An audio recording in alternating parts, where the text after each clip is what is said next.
Let me get a withdrawal of agape.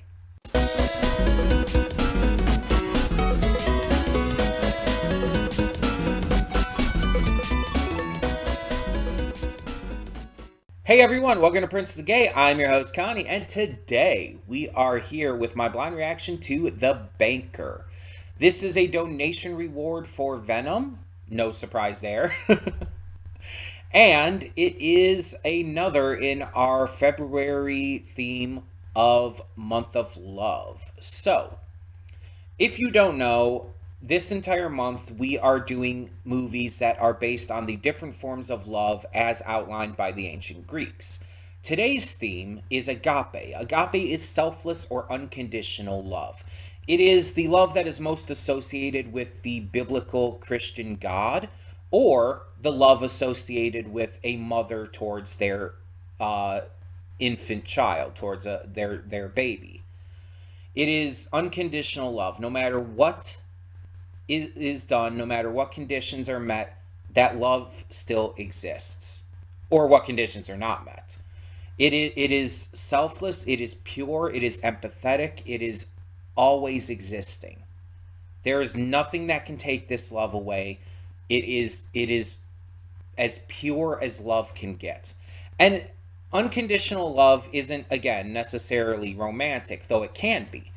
It can be romantic, it can be familial, it can be friendship. Unconditional love can come in pretty much any way. It kind of can blend in some ways with other forms of love in that regard. Um, because obviously, with the two examples I gave, like the love of like a mother towards a child would obviously be different than unconditional love of a godly being towards their creation. Obviously different. And I'm just using that as an example, by the way, because that's often used as a big example of unconditional love, the Christian God, again. If you don't believe in God or anything, that's fine. I'm just, again, it's just an example. But, like, yeah, it's kind of like this just unrelenting love that nothing can be done to change, good or bad. And so I'm very curious as to why Venom you requested this movie for this, because I don't know what this movie is. I don't know who's in it. Yada yada. Same thing as a lot of times. But it's called The Banker. It's it's a title that implies a bit of information. Unlike some titles that are pretty vague, this one does actually imply information.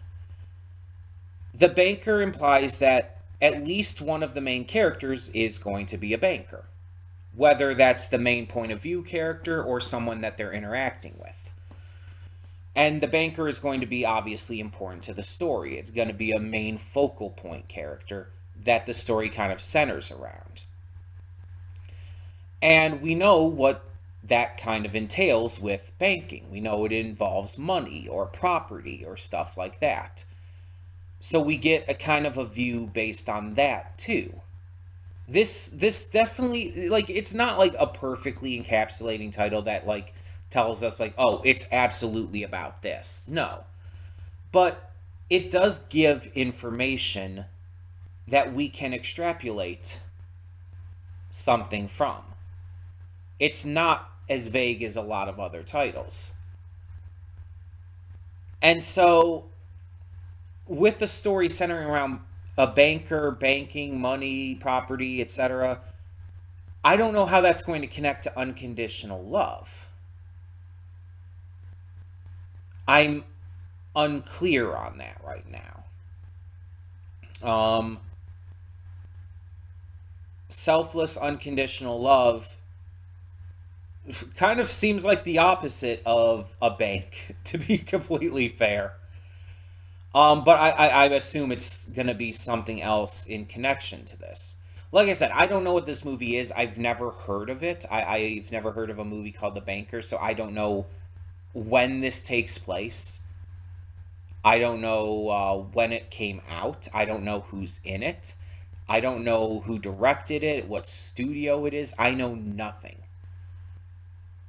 And like I've said plenty of times before, I like it that way. I like going into movies being as blind as possible because it gives the most pure reaction, an unbiased reaction. When I go into like a Marvel movie, it's like I know what to expect. I know what to expect, or to at least some degree. Even if I'm not super familiar with the character, I know what superhero stuff is. I know what Marvel is. I know what I know at least to some point what I'm going to get. But when I go into a movie knowing nothing, it's like, yeah, I don't know what this is going to be like. And again, I like that. So let's get into this and see how agape this movie really is. Hold up just a second there. Before you click that link in the description below to go to today's reaction, I want to take the moment to remind you of all the awesome content we have on the channel. Between Monday and Friday, we have a plethora of awesome series reactions, with 2 every day except Thursday. We also have movie reactions every Saturday and Sunday. I do pre-record them during the week, but upload them on the weekend. And don't forget about all the awesome gaming content over on the Princessa Gaming channel. Every day of the week we have some awesome Let's Plays, we have streams, we have all kinds of great content. And please, don't forget to subscribe to the channel and to like this video if you want to see more awesome content such as this. Thank you so much for tuning in. Let's get to today's video. And we are back, and we'll begin with spoilers in 3, 2, 1, now. So I was looking up just some things afterwards as I usually do, and one of the things I wanted to look up was how accurate to the real life events was this story. I couldn't find too much, but I did find one notable thing here. Apparently, Garrett Sr., who was played by Anthony Mackie here, had multiple wives. He had a wife, Linda, who was married to him in the 60s, and Kathy, who was in the 90s. He passed away in 1999, by the way. So the wife that's depicted in this film, he didn't end up staying with. But these 2 wives criticized the film as distorted and manipulated. They believe the film should have been shelved for good following some allegations, actually, against Garrett's son, Bernard Garrett Jr. Because apparently Bernard Jr. was accused of rape by his half-sisters. So that's really bad. And this actually got the movie to like have some release issues and caused, caused it to have a lot more limited of a release than was originally planned. But yeah, they were claiming that the film was just inaccurate, which, mind you, pretty much all inspired by true events films are. And that's why they say inspired by true events, because that's what it is. It's inspired by. As a film, it does have to exaggerate things or change things up in order to be a movie, and in order to have a proper narrative that's going to, do the work of a film. And in this case, a movie like this, its job is to inspire and to get people talking. And so, yeah, they had to manipulate things. The point of these kind of films is not to tell the entire story as accurately as possible, because that's basically just a documentary at that point. Yes, it exaggerates things, it changes things, etc., as a way of making it entertainment and getting people to look up and find out more about the actual story. And so, hopefully, it accomplished that.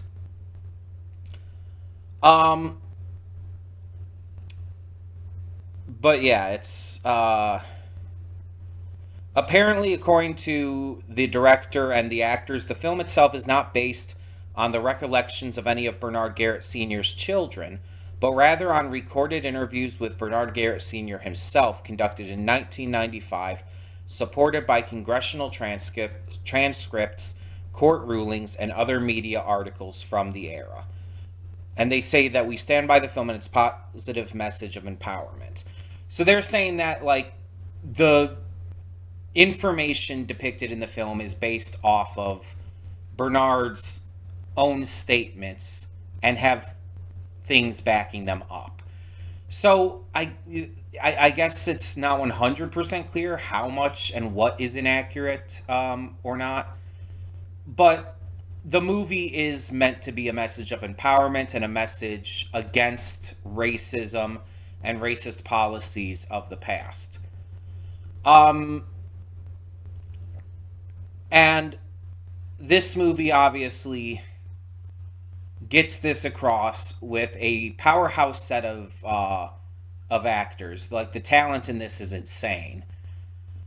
Um, and a well conceived and written narrative. Again, no matter how much is or is not accurate, it makes for a good movie. It was written well, it was paced well, the actors all performed excellently, and I like that things didn't end on like this pretty little note.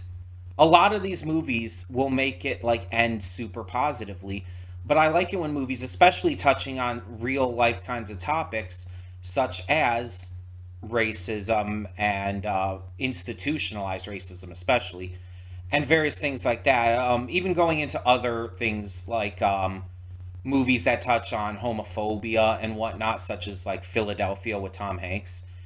I like it when these movies don't end like with a pretty little bow on top. That they actually end with, realism.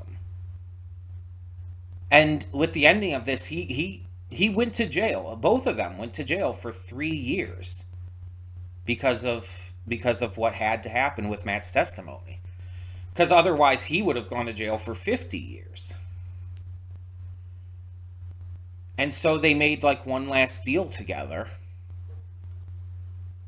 Got these houses in the Bahamas. And apparently started to rebuild their fortune before coming back to the US and all.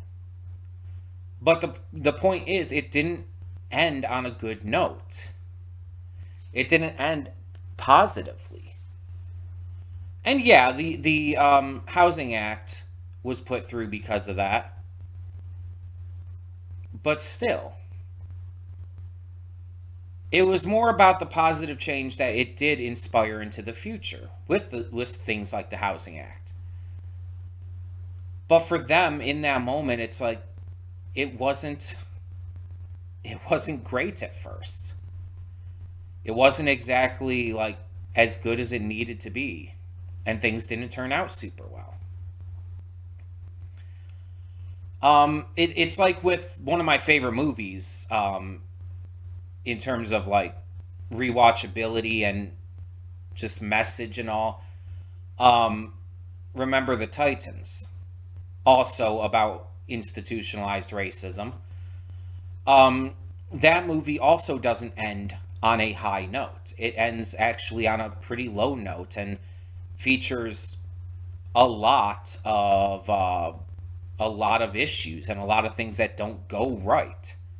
Yeah, I mean they win in the end and all, but there's a lot of hardships that come from it. Things aren't wrapped up all neatly. And yeah, it's just movies that do that feel more real to me. They feel like they're more grounded. When a movie wraps everything up perfectly and everything goes right, it feels more forced and fantasy like. And when you have a movie that it touches on topics like this, I don't want it to feel fantasy like. Leave that for Lord of the Rings. When you have a movie like this, I want it to be grounded. I want it to feel like it's talking about real subject material that's harsh and doesn't always work out. Because that's real and it draws attention to how much we need to change things.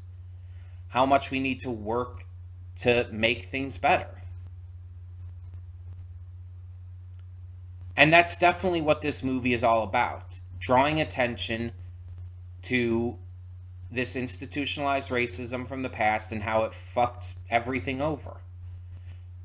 as well as, you know, banking practices and whatnot, but um and just Matt's, you know, mishandling of everything, because let's be honest, he didn't know what the fuck he was doing. But yeah,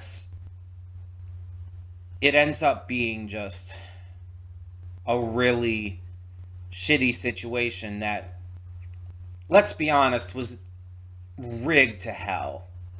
They even bring that up in the movie. It was rigged, the system was rigged against them. And yet they still fought it. They still fought against it and still made a statement. And it got people talking. It got national attention. And that's, again, it's what this movie is really about. It's about sending a message and working to better the future.